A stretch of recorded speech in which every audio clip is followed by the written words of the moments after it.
வணக்கம். ஜெயா பிளஸ் செய்திகளுக்காக மோகன்ராஜ். விரிவான செய்திகளை பார்ப்பதற்கு முன் தலைப்புச் செய்திகளை பார்க்கலாம்.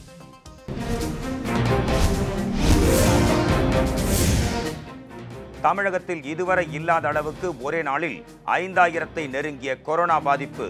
மேலும் 78 பேர் சிகிச்சை பலனின்றி உயிரிழப்பு.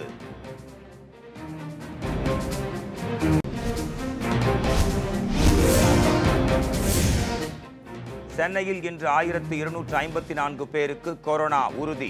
திருவள்ளூர் மாவட்டத்தில் 405 பேருக்கு பாதிப்பு.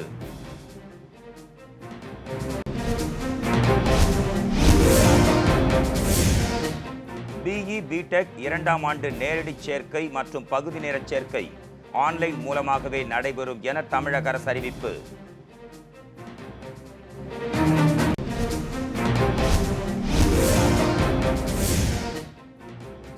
சேலம் சென்னை 8 வழிச்சாலை திட்டம் தொடர்பான வழக்கு உச்சநீதிமன்றத்தில் நாளை விசாரணை.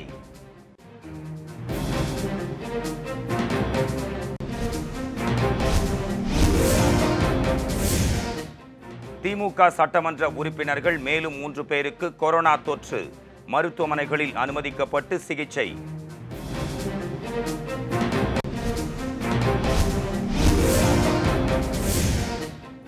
இந்தியாவில் கொரோனா பரிசோதனையை குறைத்து உயிரிழப்பு எண்ணிக்கையை மறைப்பதா? மத்திய அரசு மீது ராகுல் காந்தி குற்றச்சாட்டு.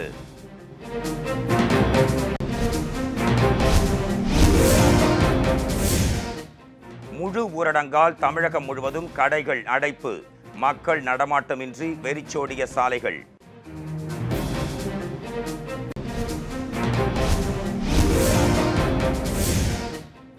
திருப்பூரில் முழு ஊரடங்கின் போது செயல்பட்ட மதுபான கூடம். மது பிரியர்களை விரட்டியடித்த காவல்துறையினர்.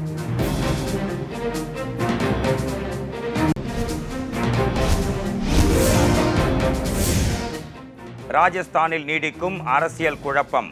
அரசின் பெரும்பான்மையை நிரூபிக்க வரும் புதனன்று சட்டப்பேரவை கூட இருப்பதாக தகவல்.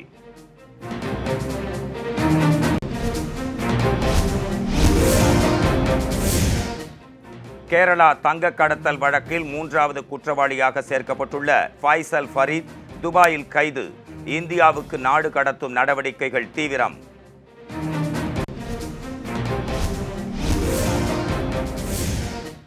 கொச்சியில் கடற்சீற்றம் அதிகரிப்பு. குடியிருப்பு பகுதிக்குள் புகுந்த கடல் நீரால் பொதுமக்கள் அச்சம்.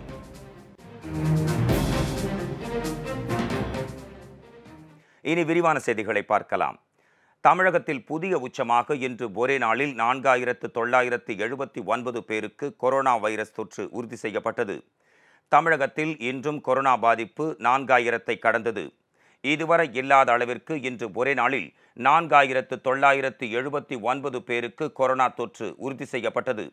இதனால் பாதிக்கப்பட்டோர் எண்ணிக்கை 1,70,693 உயர்ந்துள்ளது. சென்னையில் இன்று மட்டும் 1254 பேருக்கு கொரோனா உறுதி செய்யப்பட்டதை அடுத்து பாதிக்கப்பட்டவர்களின் எண்ணிக்கை 85,859 உயர்ந்தது. தமிழகத்தில் இன்று மட்டும் 78 பேர் பலியானதை தொடர்ந்து கொரோனா பலி எண்ணிக்கை 2481 உயர்ந்தது. இன்றைய நிலவரப்படி தமிழகத்தில் 50,294 பேர் கொரோனாவுக்கு சிகிச்சை பெற்று வருகின்றனர். இன்று ஒரே நாளில் 4059 பேர் சிகிச்சை முடிந்து வீடு திரும்பினர். இதுவரை 1,17,915 பேர் சிகிச்சை முடிந்து வீடு திரும்பியுள்ளனர். தமிழக சுகாதாரத்துறை அளித்த தகவலின்படி இன்று அனைத்து மாவட்டங்களிலும் கொரோனா வைரஸ் தொற்று உறுதி செய்யப்பட்டது. திருவள்ளூர் மாவட்டத்தில் 405 பேருக்கும், செங்கல்பட்டு மாவட்டத்தில் 306 பேருக்கும், விருதுநகர் மாவட்டத்தில் 265 பேருக்கும், காஞ்சிபுரம் மாவட்டத்தில் 220 பேருக்கும், மதுரை மாவட்டத்தில் 206 பேருக்கும் கொரோனா தொற்று உறுதி செய்யப்பட்டுள்ளது. தமிழகத்தில் 12 மாவட்டங்களில் 100க்கும் மேற்பட்ட கொரோனா பாதிப்பு உறுதி செய்யப்பட்டிருக்கிறது. சென்னை தவிர தமிழகத்தின் பிற மாவட்டங்களில் மொத்தம் 1047 பேர் கொரோனா பாதிப்பால் உயிரிழந்தனர். தமிழகத்தில் கொரோனா பாதிப்பால் 2481 பேர் பலியாகியுள்ளனர். சென்னையில் மட்டும் இதுவரை கொரோனாவுக்கு 1434 பேர் உயிரிழந்தனர். செங்கல்பட்டு மாவட்டத்தில் 194 பேரும், திருவள்ளூர் மாவட்டத்தில் 159 பேரும், மதுரையில் 155 பேரும் கொரோனா வைரஸ் தொற்றால் உயிரிழந்தனர். காஞ்சிபுரம் மாவட்டத்தில் 66 பேரும், ராமநாதபுரம் மாவட்டத்தில் 48 பேரும் கொரோனாவுக்கு பலியாகியுள்ளனர். திருச்சி, திருவண்ணாமலை, தேனி ஆகிய மாவட்டங்களில் 30க்கும் மேற்பட்டோர் உயிரிழந்துள்ளனர். விழுப்புரம், விருதுநகர், வேலூர் உள்ளிட்ட 7 மாவட்டங்களில் 20க்கும் மேற்பட்டவர்கள் உயிரிழந்தனர். அரியலூர், கடலூர், தருமபுரி உள்ளிட்ட 13 மாவட்டங்களில் ஒற்றை இலக்கங்களில் உயிரிழப்புகள் பதிவாகியுள்ளதாக தமிழக சுகாதாரத்துறை அறிக்கையில் தெரிவிக்கப்பட்டுள்ளது. பிஇ, பிடெக் 2ஆம் ஆண்டு நேரடி சேர்க்கை மற்றும் பகுதி நேர சேர்க்கை ஆன்லைன் மூலமாகவே நடைபெறும் என தமிழக அரசு தெரிவித்துள்ளது. கொரோனா அச்சுறுத்தல் காரணமாக பொறியியல் மாணவர் சேர்க்கைக்கான கலந்தாய்வு ஆன்லைன் மூலமாகவே நடைபெறும் என தமிழக அரசு அறிவித்திருந்தது. இந்நிலையில் பிஇ, பிடெக் 2ஆம் ஆண்டு நேரடி சேர்க்கை மற்றும் பகுதி நேர சேர்க்கையும் ஆன்லைன் மூலமாகவே நடைபெறும் என தமிழக அரசு தெரிவித்துள்ளது. இதற்கான ஆன்லைன் விண்ணப்ப பதிவு ஆகஸ்ட் 16ஆம் தேதி தொடங்கும் என்றும் அறிவிக்கப்பட்டுள்ளது. இதேபோல் MBA, MCA முதுகலை படிப்புகளுக்கான கலந்தாய்வும் இந்த ஆண்டு முதல் ஆன்லைன் மூலமாகவே நடைபெறும் என்று அறிவிக்கப்பட்டுள்ளது.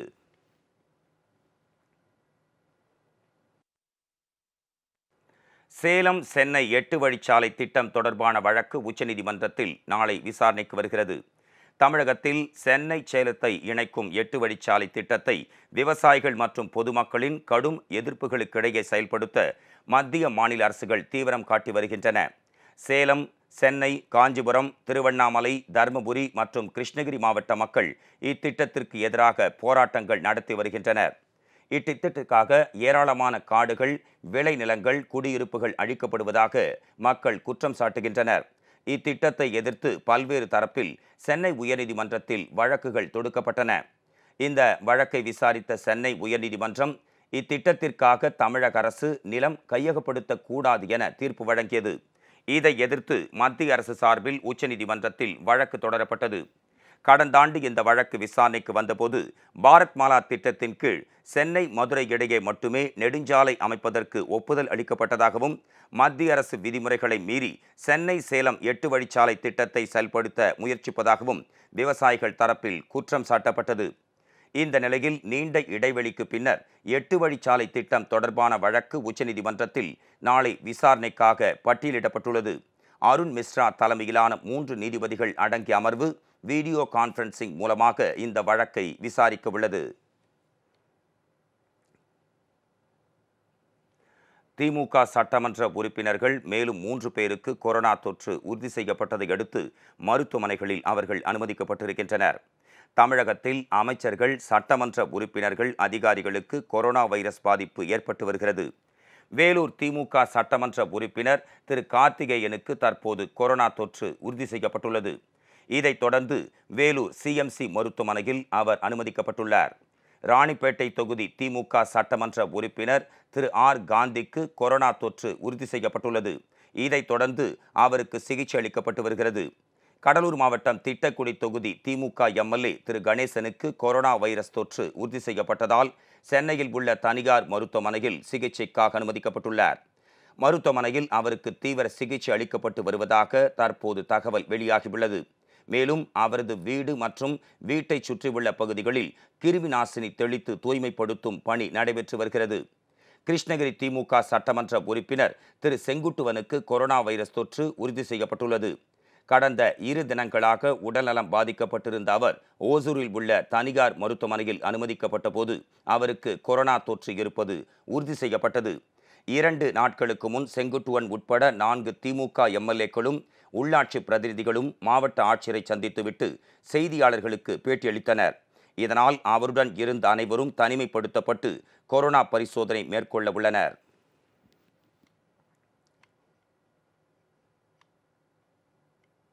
திருப்பூரில் முழு ஊரடங்கின் போது செயல்பட்ட மதுபான கூடத்தை ஆட்சியர் உத்தரவின் பேரில் காவல்துறையினர் மூடினர். அப்போது அங்கிருந்த மது பிரியர்கள் விரட்டியடிக்கப்பட்டனர். திருப்பூரில் இன்று முழு ஊரடங்கு அறிவிக்கப்பட்டுள்ளது. இந்நிலையில் விதிகளை மீறி சிறு புலுவப்பட்டி ரிங் ரோட் சாலையில் இருக்கும் மதுபான கூடத்தில் மதுபான விற்பனை நடைபெற்று வந்தது. இதனால் அங்கு ஏராளமான மது பிரியர்கள் குவிந்து அதிக விலை கொடுத்து மதுவை வாங்கிச் சென்றனர்.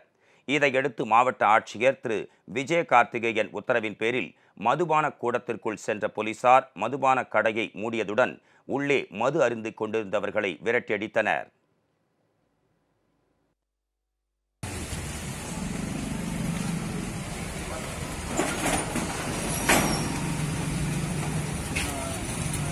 முழு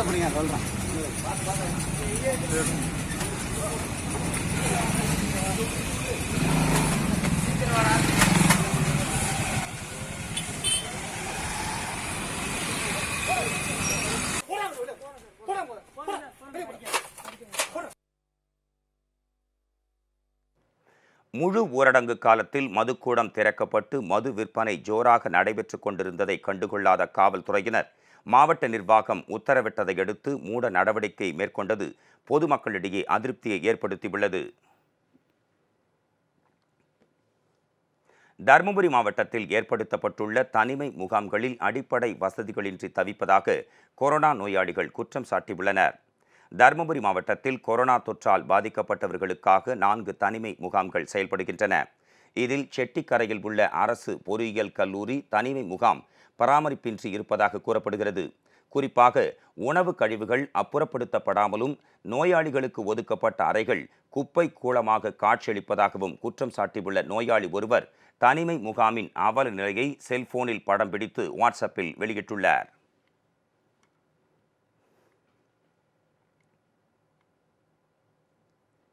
ஆடி அமாவாசையை முன்னிட்டு நாளை தாமிரபரணி ஆற்றில் பொதுமக்கள் யாரும் தர்ப்பணம் செய்ய வேண்டாம் என நெல்லை மாவட்ட ஆட்சியர் வேண்டுகோள் விடுத்துள்ளார்.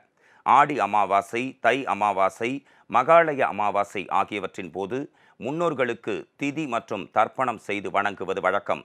நெல்லை மாவட்டத்தில் ஆடி அமாவாசையின் போது பாபநாசம், கல்லிடைக்குறிச்சி, சேரன் மகாதேவி உள்ளிட்ட பல்வேறு பகுதிகளில் இருக்கும் தாமிரபரணி நதிக்கரைகளில் முன்னோர்களுக்கு தர்ப்பணம் வழங்கும் நிகழ்ச்சிகள் நடைபெறும்.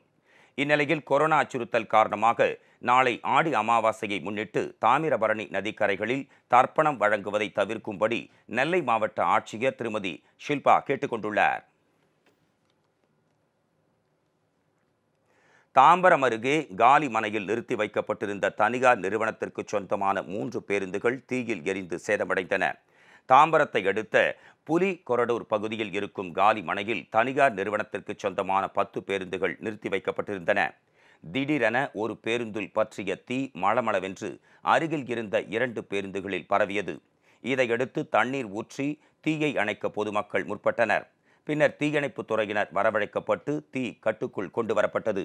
தீ உடனடியாக அணைக்கப்பட்டதால் 7 பேருந்துகள் தப்பின.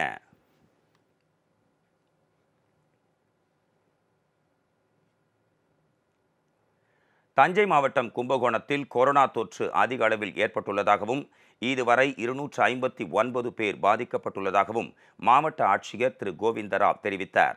கும்பகோணத்தில் 20 தெருக்களுக்கு நாளை சீல் வைக்கப்படும் என்றும் ஆட்சியர் கூறியுள்ளார்.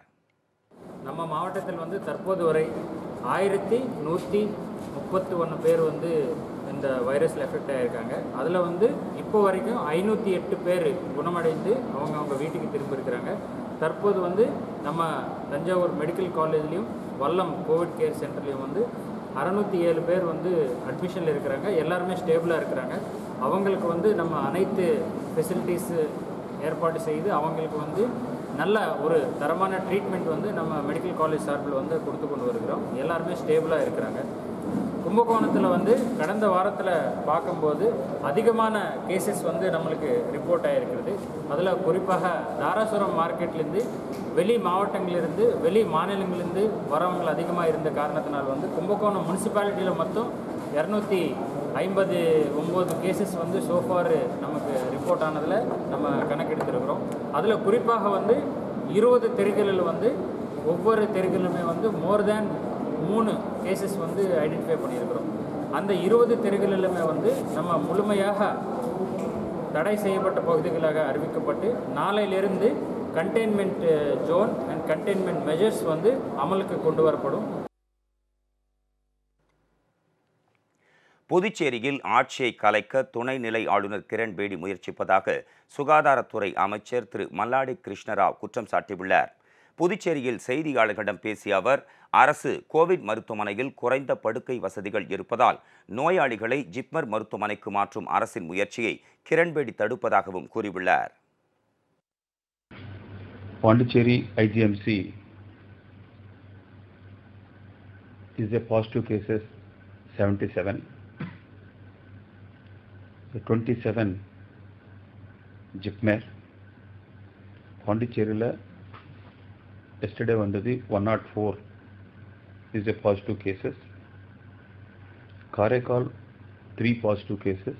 Yanam 2 positive cases. Totally 109 cases.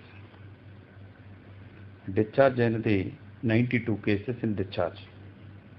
அதில் IGMC 37, JIPMER 11, is other institutions, private college and dental college எல்லாம் சேர்த்து 17. Totally Pondicherry 65, Karaikal 27 cases. Total 92. இனி வரும் நிகழ்வுகள் சிலவற்றை வேகச் செய்திகளாக காணலாம். பிரதமர் நரேந்திர மோடியை ட்விட்டரில் பின்தொடர்பவர்களின் எண்ணிக்கை இன்று 6 கோடியை தாண்டியது. உலகளவில் முக்கியமான தலைவர்கள் பயன்படுத்தும் பிரதானமான சமூக வலைத்தளமாக ட்விட்டர் உள்ளது. சாதாரண மக்கள் கூட எளிதில் பெரும் தலைவர்களுடன் கருத்து பரிமாறிக்கொள்ளவும் பின்தொடரவும் ட்விட்டர் மிகவும் உதவியாக இருக்கிறது. இன்று பிரதமர் நரேந்திர மோடியை பின்தொடர்பவர்கள் எண்ணிக்கை 6 கோடியை தாண்டியது. தற்போது 6 கோடியே 41,000க்கும் மேற்பட்டோர் பிரதமர் நரேந்திர மோடியை பின்தொடர்கின்றனர். உத்தரகண்ட் மாநிலத்தில் வீடு ஒன்றில் புகுந்த சிறுத்தை அங்குள்ள நாயை தாக்கி இழுத்துச் சென்றது. டாலிட்டல் என்ற இடத்தில் நேற்றிரவு வீட்டினுள் நுழைந்த சிறுத்தையை கண்டு அங்குள்ள நாய் குரைத்தது. அப்போது அந்த நாயை கொன்று சிறுத்தை இழுத்துச் சென்றது. இது தொடர்பான வீடியோ காட்சி சமூக வலைத்தளத்தில் தற்போது வைரலாகி வருகிறது. குடியிருப்பு பகுதிக்குள் சிறுத்தை நுழைந்ததால் அப்பகுதி மக்கள் அச்சமடைந்தனர்.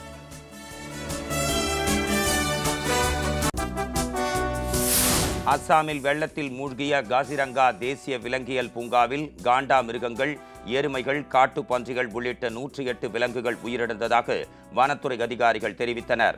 136 விலங்கினங்கள் வெள்ளத்திலிருந்து பத்திரமாக மீட்கப்பட்டதாகவும் தெரிவிக்கப்பட்டுள்ளது.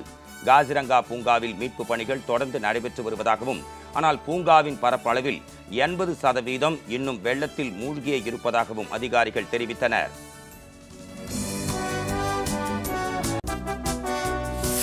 கிருஷ்ணகிரி மாவட்டம் ஓசூர் அருகே முன்விரோதம் காரணமாக இளைஞர் ஒருவர் வெட்டிக் கொல்லப்பட்டார். பாகலூர் கோட்டை தெருவைச் சேர்ந்த பார்த்தகுமாருக்கும் அதே பகுதியைச் சேர்ந்த முனியப்பா என்பவருக்கும் இடையே முன்விரோதம் இருந்து வந்தது. ஓசூரை நோக்கி வந்த பார்த்தகுமாரை வழிமறித்த முனியப்பா, வனராஜ் ஆகிய இருவரும் சாரமாரியாக அவரை வெட்டிவிட்டு தப்பி ஓடினர். பார்த்தகுமாரின் உடலை போலீசார் மீட்டு பிரேத பரிசோதனைக்காக ஓசூர் அரசு மருத்துவமனைக்கு அனுப்பி வைத்தனர். இந்நிலையில் முனியப்பா, வனராஜ் ஆகியோர் காவல் நிலையத்தில் சரணடைந்தனர். நாகையில் உள்ள வணிக வளாகம் ஒன்றில் திடீர் தீ விபத்து நேரிட்டது.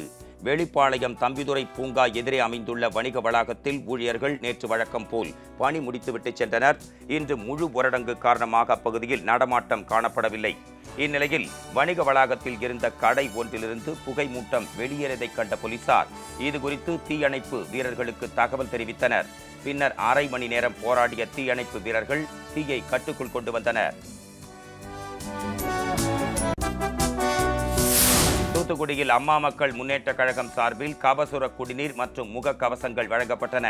தூத்துக்குடி வடக்கு மாவட்ட கழகம் சார்பில் முடிமண் பகுதியில் சுமார் 300 பேருக்கு 10 வகையான காய்கறிகள், முக கவசம் மற்றும் கபசுர குடிநீர் வழங்கப்பட்டது. வடக்கு மாவட்ட செயலாளர் திரு சிவபெருமான், அமைப்பு சாரா ஓட்டுநர் அணி இணைச் செயலாளர் திரு பெரியசாமி உள்ளிட்ட நிர்வாகிகள் இதில் கலந்து கொண்டனர். நெல்லையில் உதவி ஆய்வாளர் உட்பட 8 பேருக்கு கொரோனா தொற்று உறுதி செய்யப்பட்டதால் டவுன் காவல் நிலையம் மூடப்பட்டது. கடந்த சில தினங்களுக்கு முன் நெல்லை டவுன் காவல் நிலையத்தில் பணியாற்றிய 3 காவலர்களுக்கு கொரோனா பாதிப்பு கண்டறியப்பட்டு சிகிச்சைக்காக அரசு மருத்துவமனையில் அனுமதிக்கப்பட்டனர். இந்நிலையில் உதவி ஆய்வாளர் உட்பட 8 பேருக்கு இன்று கொரோனா வைரஸ் தொற்று உறுதி செய்யப்பட்டதால் நெல்லை டவுன் காவல் நிலையம் மூடப்பட்டு கிருமி நாசினியும் தெளிக்கப்பட்டது. ஒகேனக்கல் வனப்பகுதியில் உணவின்றி தவிக்கும் குரங்குகளுக்கு தன்னார்வலர்கள் உணவுப் பொருட்களை வழங்கி வருகின்றனர். கொரோனா ஊரடங்கால் சுற்றுலா பயணிகள் யாரும் வராததால் ஒகேனக்கல் வனப்பகுதியில் குரங்குகள் உணவின்றி தவித்து வருகின்றன.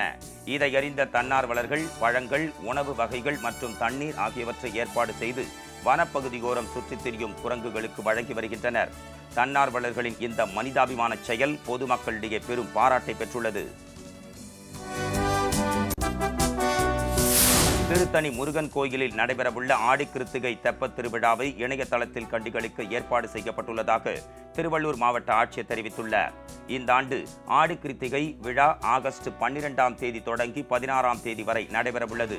கொரோனா பரவலை தடுக்க ஆடி கிருத்திகை தெப்பத் திருவிழாவில் பங்கேற்க பக்தர்களுக்கு அனுமதி மறுக்கப்பட்டுள்ளது. இருப்பினும் ஆகம விதிகளின்படி முருகப்பெருமானுக்கு அபிஷேக தீபாராதனை பூஜைகள் நடைபெறும் என்றும் இணையதளம் வாயிலாக நிகழ்ச்சிகளை கண்டு தரிசிக்க ஏற்பாடு செய்யப்பட்டுள்ளதாகவும் திருவள்ளூர் மாவட்ட ஆட்சியர் மற்றும் கோயில் நிர்வாகம் சார்பாக வெளியிடப்பட்டுள்ள கூட்டறிக்கையில் தெரிவிக்கப்பட்டுள்ளது. திண்டுக்கல் மாவட்டம் பழனியில் ஒரு வார முழு ஊரடங்கு காரணமாக விளைபொருட்களை விற்க முடியாமல் அவதிப்படுவதாக விவசாயிகள் கவலை தெரிவிக்கின்றனர். திண்டுக்கல் மாவட்டத்தில் கொரோனா தொற்று வேகமாக பரவி வருவதால் பழனியில் கடந்த வெள்ளிக்கிழமை முதல் வரும் வியாழன் வரை 7 நாட்களுக்கு முழு ஊரடங்கை துணை ஆட்சியர் அசோகன் அறிவித்தார். இதனால் காய்கறி சந்தைகள் மூடப்பட்டதால் விவசாயிகள் விளைவித்த காய்கறிகளை விற்பனை செய்ய முடியாமல் தவித்து வருகின்றனர். எனவே காய்கறிகள் பறிக்கப்படாமல் செடியிலேயே அழுகி வீணாகும் நிலையும் ஏற்பட்டுள்ளது. தமிழகம் முழுவதும் இன்று முழு ஊரடங்கு கடைபிடிக்கப்படும் நிலையில் அரியலூர் மாவட்டத்தில் சுண்ணாம்புக்கல் சுரங்கத்திலிருந்து நூற்றுக்கணக்கான லாரிகளில் சுண்ணாம்புக்கல் ஏற்றிச் செல்வதை போலீசார் கண்டுகொள்ளாமல் இருப்பது பொதுமக்களிடையே பெரும் அதிர்ச்சியை ஏற்படுத்தியுள்ளது. சுண்ணாம்பு கல்லை ஏற்றிச் செல்லும் லாரிகள் செல்லும் பாதையில் சோதனை சாவடிகள் இருந்தும் போலீசார் எவ்வித கட்டுப்பாடுகளும் விதிக்காததால் லாரிகள் தொடர்ந்து இயக்கப்படுகின்றன. எனவே தளர்வற்ற ஊரடங்கு கடைபிடிக்கப்படும் ஞாயிற்றுக்கிழமைகளில் வாகன போக்குவரத்தை மாவட்ட நிர்வாகம் முற்றிலும் தடை செய்ய வேண்டும் என்று பொதுமக்கள் வலியுறுத்தியுள்ளனர். ரேஷன் பொருட்களை வாங்க 160 கிலோமீட்டர் தூரம் சைக்கிளில் பயணித்த ஸ்ரீவில்லிபுத்தூரைச் சேர்ந்த முதியவருக்கு மாவட்ட சட்டப்பணிகள் ஆணைக்குழு சார்பில் உதவி வழங்கப்பட்டது.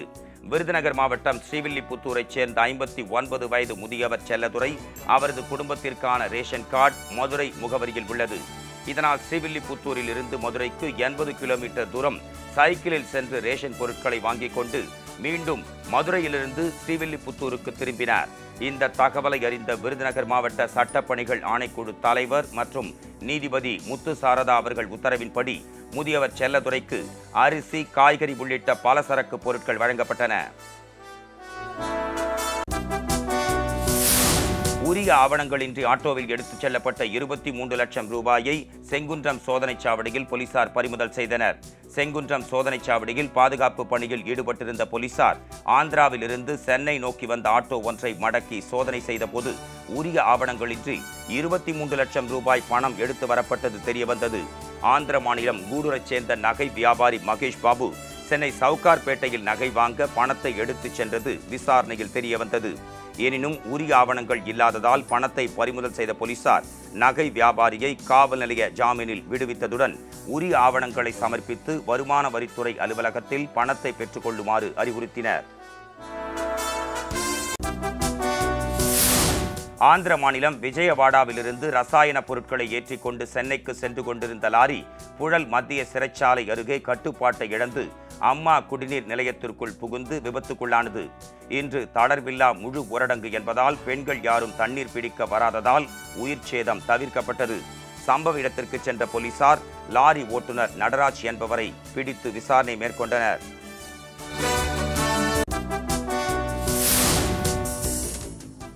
சிவகங்கை மாவட்டம் காரைக்குடியில் வெட்டுக்கிளிகள் படையெடுப்பால் விவசாயிகள் அச்சமடைந்தனர். காரைக்குடி அசோக் நகர் பகுதியில் வெட்டுக்கிளிகள் கூட்டம் கூட்டமாக படையெடுத்து வருகின்றன. செடிகளை சேதப்படுத்தி வரும் வெட்டுக்கிளிகள் எந்த வகையைச் சேர்ந்தவை என்பது தெரியவில்லை. எனவே மாவட்ட நிர்வாகம் விரைந்து நடவடிக்கை எடுக்க வேண்டும் என விவசாயிகள் கோரிக்கை விடுத்துள்ளனர். சேலத்தில் முழு ஊரடங்கு உத்தரவை மீறி செயல்பட்ட கடைகளுக்கு அபராதம் விதிக்கப்பட்டது. இன்று முழு ஊரடங்கு கடைபிடிக்கப்படும் நிலையில் சேலம் அயோத்தியா பட்டினத்தில் ஊரடங்கு உத்தரவையும் மீறி இறைச்சி கடைகள் மற்றும் பேக்கரிகள் செயல்பட்டன. தகவல் அறிந்து நேரில் சென்ற பேரூராட்சி அதிகாரிகள் ஒவ்வொரு கடைக்கும் தலா 5000 ரூபாய் வீதம் அபராதம் விதித்தனர். மேலும் 20 கிலோ ஆட்டு இறைச்சியையும் பறிமுதல் செய்தனர்.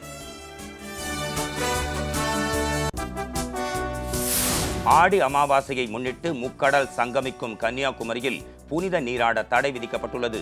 ஆடி அமாவாசை, தை அமாவாசை ஆகிய 2 தினங்களில் முக்கடல் சங்கமம் கன்னியாகுமரியில் பொதுமக்கள் தங்கள் மூதாதையர்களுக்கு தர்ப்பணம் செய்து புனித நீராடுவது வழக்கம். நாளை ஆடி அமாவாசை கடைபிடிக்கப்படும் நிலையில் கொரோனா பரவலை தடுக்க பொதுமக்கள் கன்னியாகுமரிக்கு வருகை தரவும் புனித நீராடவும் மாவட்ட நிர்வாகம் தடை விதித்துள்ளது. பொன்னேரி கிளை சிறையிலிருந்து விசாரணை கைதி தப்பி ஓடிய சம்பவம் அதிர்ச்சியை ஏற்படுத்தியுள்ளது. சென்னை ஒரகடத்தைச் சேர்ந்த டில்லிபாபு என்பவர் வழிப்பறி வழக்கில் அம்பத்தூர் போலீசாரால் கைது செய்யப்பட்டு கடந்த 7ஆம் தேதி பொன்னேரி கிளை சிறையில் அடைக்கப்பட்டார். சிறைச்சாலை வளாகத்தில் தூய்மை பணியில் ஈடுபட்டிருந்த டில்லிபாபு சுவர் ஏறி குதித்து தப்பி ஓடிவிட்டார். சிறையிலிருந்து தப்பிச் சென்ற கைதியை போலீசார் தீவிரமாக தேடி வருகின்றனர். மதுரை அலங்காநல்லூரில் இருசக்கர வாகனத்தில் சென்ற வாலிபரை வழிமறித்து வெட்டி கொலை செய்த 6 பேர் கொண்ட கும்பலை போலீசார் தேடி வருகின்றனர். அலங்காநல்லூரைச் சேர்ந்த விக்னேஷ் என்பவர் தனது உறவினருடன் இருசக்கர வாகனத்தில் சென்றபோது அவரை பின்தொடர்ந்த 6 பேர் கொண்ட கும்பல் ஆயுதங்களால் அவரை தாக்கி கொலை செய்துவிட்டு தப்பி ஓடிவிட்டது. தாக்குதலை தடுக்க முயன்ற உறவினர் படுகாயங்களுடன் மதுரை அரசு ராஜாஜி மருத்துவமனையில் சிகிச்சை பெற்று வருகிறார். மாவட்ட காவல் கண்காணிப்பாளர் சுஜித்குமார் மற்றும் டிஐஜி ராஜேந்திரன் தலைமையிலான போலீசார் சம்பவ இடத்தை பார்வையிட்டு விசாரணை மேற்கொண்டு வருகின்றனர். கொரோனாவிலிருந்து மீண்டு பூரண குணமடைந்து பணிக்கு திரும்பிய போலீசாரை கரூர் மாவட்ட காவல் கண்காணிப்பாளர் பூங்கொத்து கொடுத்து வரவேற்றார். கரூர் நகர காவல் நிலைய உதவி ஆய்வாளருக்கு கடந்த 1ஆம் தேதியும் காவலர் ஒருவருக்கு 3ஆம் தேதியும் கொரோனா தொற்று உறுதி செய்யப்பட்டு அரசு மருத்துவக் கல்லூரி மருத்துவமனையில் சிகிச்சைக்கு அனுமதிக்கப்பட்டனர். 12 நாட்கள் சிகிச்சைக்கு பின் பூரண குணமடைந்து பணிக்கு திரும்பிய இருவரையும் மாவட்ட காவல் கண்காணிப்பாளர் பகலவன் பூச்செண்டு கொடுத்து வரவேற்றார். திருச்சியில் இலவச ரேஷன் அரிசியை குருணை அரிசியாக மாற்றி கோழிப்பண்ணைக்கு கடத்த முயன்ற ஓட்டுநர் கைது செய்யப்பட்டார். திருச்சியிலிருந்து ஈரோடுக்கு வழக்கமாக பார்சல் சர்வீஸ் செய்யும் லாரி ஒன்று நேற்றிரவு அரியங்கலம் பால் பண்ணை வந்து கொண்டிருந்தது. அப்போது போலீசார் வாகன சோதனையில் ஈடுபட்டனர். சரக்கு லாரியை சோதனை செய்ததில் 50 கிலோ ரேஷன் அரிசி அடங்கிய 80 மூட்டைகள் இருந்தது கண்டறியப்பட்டது. அரிசியை ஆய்வு செய்ததில் நாமக்கல் கோழிப்பண்ணைக்கு குருணையாக மாற்றிச் சென்றதும் தெரிய வந்துள்ளது. இதுகுறித்து லாரி ஓட்டுநரை கைது செய்த போலீசார் விசாரணை நடத்தி வருகின்றனர்.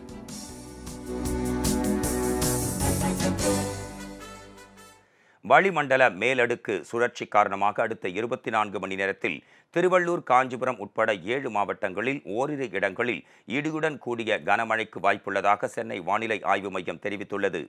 சென்னை வானிலை ஆய்வு மையம் அளித்துள்ள தகவலின்படி அடுத்த 24 மணி நேரத்தில் நீலகிரி, கோவை, வேலூர், திருவள்ளூர், காஞ்சிபுரம், சேலம் மற்றும் நாமக்கல் மாவட்டங்களின் ஓரிரு இடங்களில் வளிமண்டல மேலடுக்கு சுழற்சி காரணமாக இடியுடன் கூடிய கனமழைக்கு வாய்ப்புள்ளதாக தெரிவிக்கப்பட்டுள்ளது. அடுத்த 48 மணி நேரத்தில் வட தமிழகம், தேனி, திருநெல்வேலி, கன்னியாகுமரி மாவட்டங்களின் ஒரு சில இடங்களில் லேசானது முதல் மிதமான மழை பெய்யும் என்றும் மேற்கு தொடர்ச்சி மலையை ஒட்டிய மாவட்டங்களில் நாளை கனமழைக்கு வாய்ப்புள்ளதாகவும் சென்னை வானிலை ஆய்வு மையம் தகவல் தெரிவித்துள்ளது. கடந்த 24 மணி நேரத்தில் அதிகபட்சமாக திருப்பூர் மாவட்டம் காங்கேயத்தில் 10 சென்டிமீட்டர் மழை பதிவாகியுள்ளது. குமரி கடல், மாலத்தீவு மற்றும் லட்சத்தீவு பகுதிகளில் மணிக்கு 50 முதல் 60 கிலோமீட்டர் வேகத்தில் காற்று வீசக்கூடும் என்பதால் அப்பகுதிகளுக்கு செல்ல வேண்டாம் என மீனவர்களுக்கு அறிவுறுத்தப்பட்டுள்ளது. தமிழகம் மற்றும் குமரி கடல் பகுதியில் நிலவும் இருவேறு வளிமண்டல மேலடுக்கு சுழற்சி காரணமாக அடுத்த 2 நாட்களுக்கு வட தமிழகம், புதுவை, காரைக்கால், மேற்கு தொடர்ச்சி மலையை ஒட்டிய மாவட்டங்கள் மற்றும் தேனி, நெல்லை, கன்னியாகுமரி மாவட்டங்களில் ஓரிரு இடங்களில் இடியுடன் கூடிய லேசான முதல் மிதமான மழையும், அடுத்த 24 மணி நேரத்திற்கு நீலகிரி, கோவை, வேலூர், திருவள்ளூர், காஞ்சிபுரம், சேலம் மற்றும் நாமக்கல் மாவட்டங்களில் ஓரிரு இடங்களில் இடியுடன் கூடிய கனமழை பெய்யக்கூடும்.